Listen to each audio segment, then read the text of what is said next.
Half-Shell Oyster House offers award-winning cuisine and service. Named TripAdvisor Best Top 10 Small Chains in the United States. Voted Best Seafood in Mississippi Magazine 8 times. You can enjoy award-winning oysters and seafood, delicious steaks, pastas, sandwiches, salads, and so much more in a unique, polished casual dining experience. Half-Shell Oyster House is located at 115 Laurel Park Cove, Suite 105, Flowood, Mississippi 39232. Or you can give them a call at 769-257-7586. And hey, tell them Sonia sent you. She say sports. She say sports. She say sports. She say sports.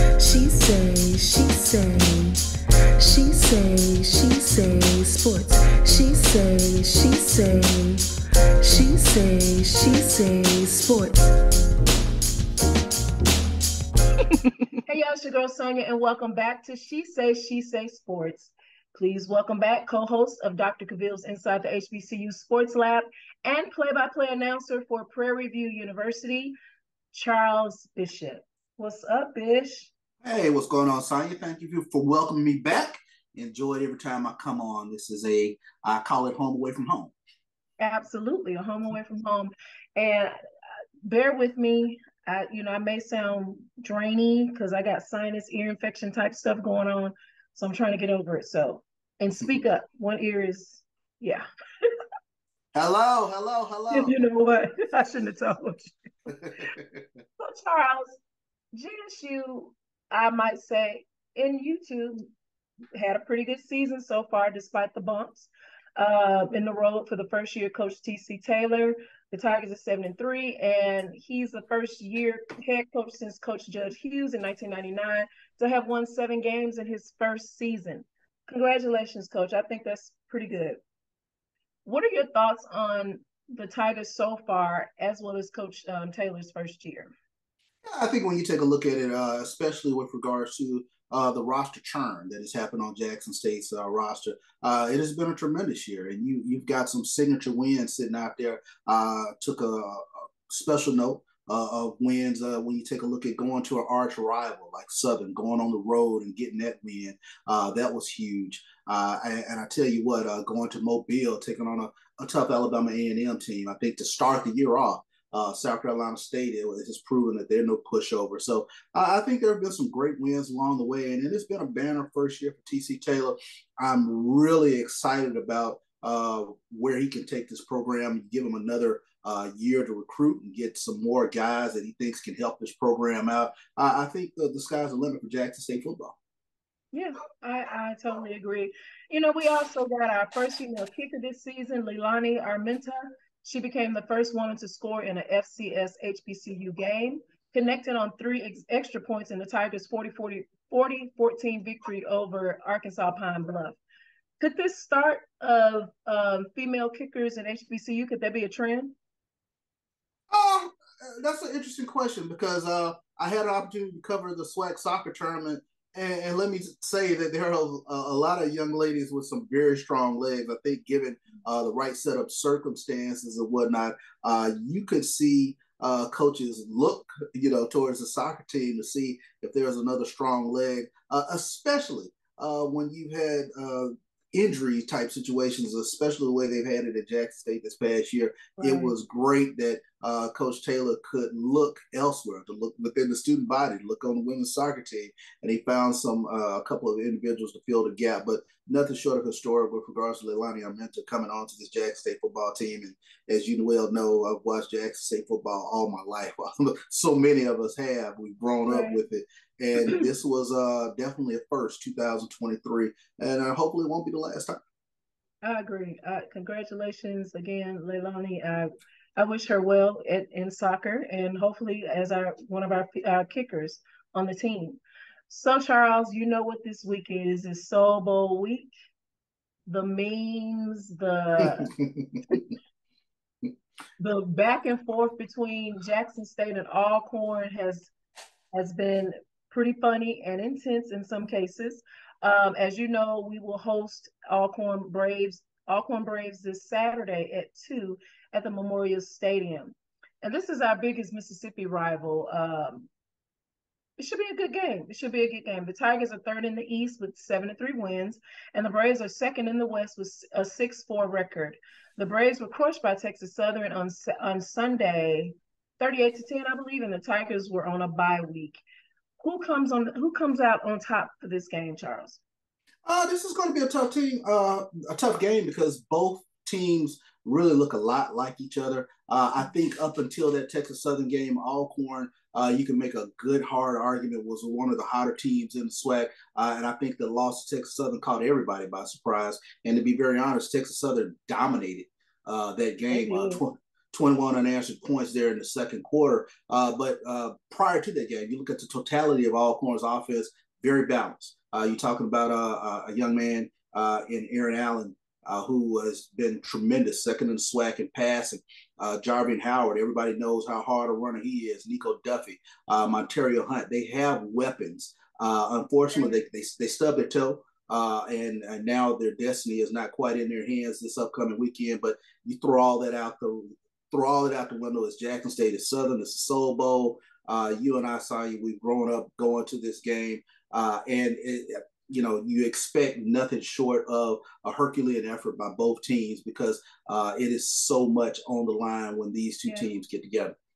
That's true. That's true. So because of their loss Sunday, and if Alcorn loses this week, what are their standings as far as making it to the SWAC championship? Well, when you take a look at it, because I know Prairie View is number one. Well, Prairie View takes on Alabama State, and a Prairie View win assures that they will go to the SWAC championship. But a Prairie View loss and an Alcorn win vaults them right back into the SWAC championship title hunt.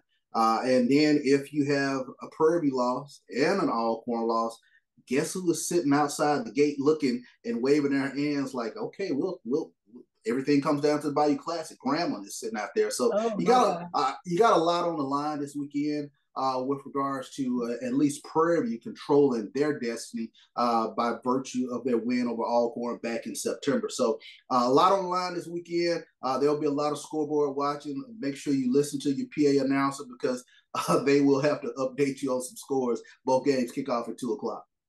It's true. Well, we will see. It's going to be very interesting. Are you going to be able to make that? No, I will be at Prairie View. We have a couple things. So y'all have a home game. Okay. Home game. It is Prairie View and Alabama State this weekend. You also got volleyball championships going on out of Prairie View's campus this weekend. So I'll be involved with all of that. I'll be a busy beaver this weekend. So looking forward to it. It's a lot of scoreboard watching that I'll be doing as well. Oh yeah. Well, depending on this year, if I got to keep cotton in it, so I'm not. It'll be too, as my grandmama says, too airish for you to be out there. So it depends. You might have to be like that Sanford and Son episode where you go find somebody, put something in your ear. Yeah. No, that would not be cute. Well, Charles, we had one SWAC coach to be fired this week. I believe it was yesterday. Coach Eric Dooley, the Jags coach at Southern. I was kind of shocked that they did it now because I thought they would wait at least till after the Bayou Classic. But what was the urgency behind that? Well, I think when you take a look at it, this is a Jaguar fan base that, as you well know, every bit as loud and proud as Jackson State Alcorn, some of the more passionate fan bases around the SWAC. And I think they made a decision that they wanted to sort of be on the upswing, if you will, going into the Bayou Classic. That was a bad loss against Prairie View. When you take a look at it in the second half, 6 possessions, only 30 yards, no first downs.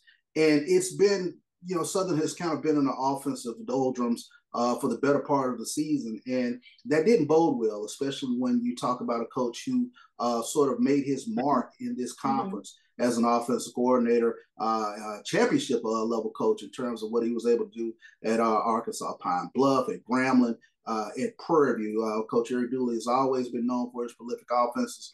And a year and a half into his tenure at Southern, it just has not meshed well, unfortunately. And as you well know, Southern, they're not going to sit on their heels too long with regards to where they think they should be. So they decided to right the ship, especially going into the Bayou Classic. So to sort of reinvigorate the program. So we'll see what happens with regards to that. That's true. Southern confirmed the move in a news release Tuesday afternoon, naming assistant coach Terrence Grave as the interim coach. Sean Wallace, the current safeties coach, will serve as acting head coach for the Bayou Classic on November 25th. The Jags were 5-5 under Dooley this season, and I wish him well. Pretty snappy dresser, but I wish him well.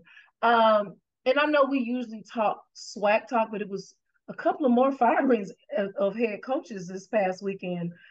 Mississippi State, Zach Arnett, just under a year since he took over the Bulldogs after the tragic passing of Mike Leach. They fired him. I guess he wasn't moving fast enough for them. And the biggest firing, Jimbo Fisher from Texas A&M, but they got to pay that man $75 million. Charles, we're in the wrong field. I should have coached. I should have been a coach.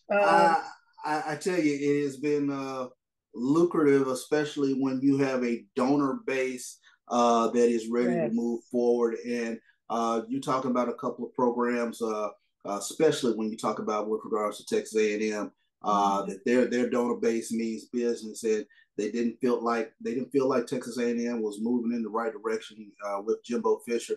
And when you're talking about one of these blue blood type programs in the SEC, when their donors want something to happen, they make it happen. So, and I don't think it'll be an issue whatsoever paying Jimbo the remainder of his contract and then taking on the contract of another head coach.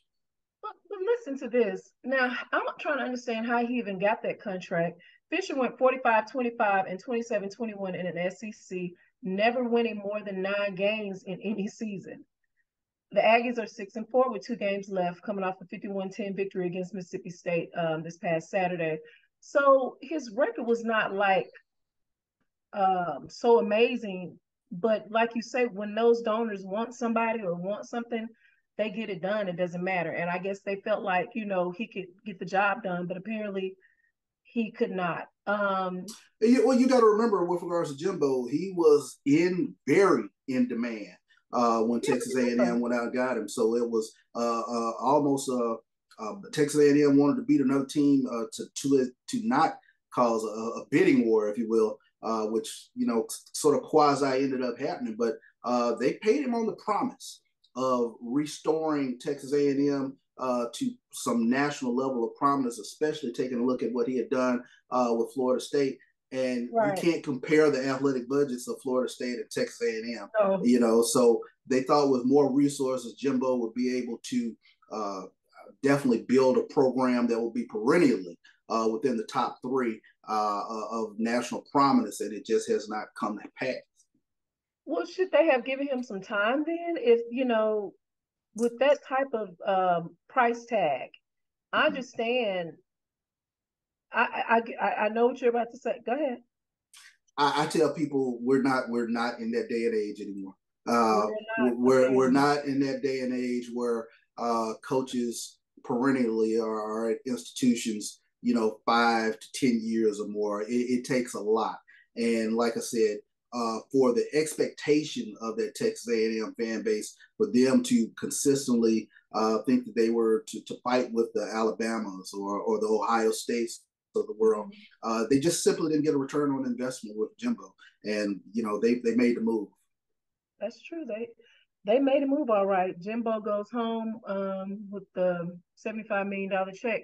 So if you're Jimbo, Charles, are you looking for another job? Or are you retiring? Are you done? I mean, what's going on? I'm sure that competitive fire is still in Jimbo's gut, but to be honest with you, I think we've seen more than enough instances where coaches they transition into television to be an analyst of some sort, hosting studio shows, being a part of studio shows, and he can wait on the right opportunity to come back his way. I'm sure, Jimbo Fisher has won football games before. There will be an institution that will want his services at some point in time, and he has the financial wherewithal to sit back and wait right now. That's true. But I want to know, if you were Jimbo, what are you doing? I'm going to take a look at the lay of the land. You never know what might happen, especially when you take a look at the amount of television money that is being pumped into the Big Ten, into the SEC. You have like I said, the financial wherewithal to sit back and wait on the right program that you can come back and, if need be, restore. But I mean, you take a look at it, I think there's a certain coach at the University of Michigan who's just teeter-tottering along up there with regards to all that they're into up there at U of M. But I think he has the ability to sit back and wait on just the right fit for him. And you never know. You never know where a coach like Jimbo Fisher might end up. That's true. That's true. Well, Charles, thank you so much for joining me today. I really appreciate it. However, we have a game we play. You can get with this, you can get with that. And that is a way for the listeners and myself to get to know the guests better. I'll ask you a few questions and you choose the one that best fits you. And since it's a week before Thanksgiving, we're going to talk about Thanksgiving things. Food, just Thanksgiving things. You ready? Let's go for it. You prefer cranberry sauce or jellied cranberry sauce? Homemade cranberry sauce or jellied? Homemade cranberry sauce. Yeah. Really? Good. Give me jelly. I'm going to get my canes tomorrow. Mac and cheese or broccoli cheese casserole? Mac and cheese with lobster. Ooh, nice. Yeah. Y'all making that? Are y'all coming home or y'all staying in H-Town? No, we are coming home. So, I want some of that mac and cheese. Thank you. Turkey or ham? Turkey. Yeah. Fried turkey. Turkey. Yeah, my friend, he's picking up my turkey Friday. 16-pounder. 16-pounder. Huh? Yeah, show off, why don't you? Well, I mean, hey, you can go to Popeyes. They charge $55. Mine is free. Nap. Do you have a nap after the first meal, or are you watching the game? No, the Cowboys come on at roughly about 3:30. So yeah, I'm watching the Cowboys. So you're not taking it. So you won't even go to sleep at all. Nah, I don't go to sleep until after the Cowboy game goes on. Gotcha. Go Cowboys. The Bears. You're putting up your Christmas tree on Thanksgiving evening or the day after? That has changed. We used to wait until the day after, but like so many things with regards to Christmas, it starts to creep up in front of Thanksgiving. Like October. Yeah, pretty much exactly. So got Christmas lights up now. Just haven't turned them on just yet. Yeah. Y'all ready? Yeah, already ready. Well, you kind of answered this question: traveling or staying home? Traveling this year. This year I get an opportunity to come back to the cozy confines of Jackson, Mississippi. Looking forward to it. Looking forward to seeing a lot of my college friends, high school friends, things of that nature. And it's always, that homecoming sort of get together, especially after the all-going game. Absolutely. You prefer yams, candied yams, or carrot souffle? Oh, candied yams. Mm-hmm. Yeah. Yeah. Collard greens or green bean casserole? Collards. Absolutely. I am from Mississippi, so. Okay. Well, there's a lot of people that like green bean casserole. I mean, it's nice, but yeah, bless their heart. Yeah. And I kind of know the answer to this. Are you helping to cook, or are you going to wash the dishes? Well, put me in the help to cook category. Yeah. What are you going to cook? Oh, that's a great question. I mean, I probably will, in some manner, be frying the turkey. But definitely, yeah. Oh. Yeah, fry the turkey. I mentioned my dressing. Got to make my dressing with shrimp and lobster pieces in it. So, looking forward to that. I don't eat shrimp, so I just want the mac and cheese, lobster mac and cheese. So. Yeah, I gotta add some seafood. I did not know you could cook like that. Okay. Man of many talents. I thought you make hamburger patties and quinoa. I was like, please feed my sister something else. A man of many talents. It doesn't just stop at SWAC football. I mean, that's true, but I mean, I'm like, what y'all thinking? Oh, I'm making green hamburger patties and quinoa. I'm like, oh God. So that's great. Last but not least, are you doing Black Friday shopping on Thursday, or are you waiting to the actual day? No, I'm doing Black Friday golfing. That is what I do traditionally. I'll let everybody do Black Friday shopping. I'll be on somebody's golf course in Jackson, Mississippi, or the surrounding area. I already know where you'll be. Yeah. Charles, as usual, it is always a pleasure. Please tell the listeners how they can follow you and listen to the show. No doubt, you can follow me every Tuesday and Thursday. Dr. Bill's inside the HBCU Sports Lab. Also, if you go to SWAC.org, you can catch myself and Tali Carr with the Pepsi SWAC Game Day recap that we do weekly, where we take a review and preview of SWAC games. So you can also, man, I'm a busy guy. You can also catch me covering SWAC Volleyball Championship over the weekend. So I'm a busy guy. They got me working. I love it. And it's a blessing. That's a great thing. Indeed. Mm-hmm. Yes. And guys, you can follow me at She Say Sports on Facebook. She Say Sports 23 on Instagram. And please subscribe to our YouTube page, She Say Sports. Well, that's my show for today. Until next time, this is Sonia with She Say Sports. Bye. Bye.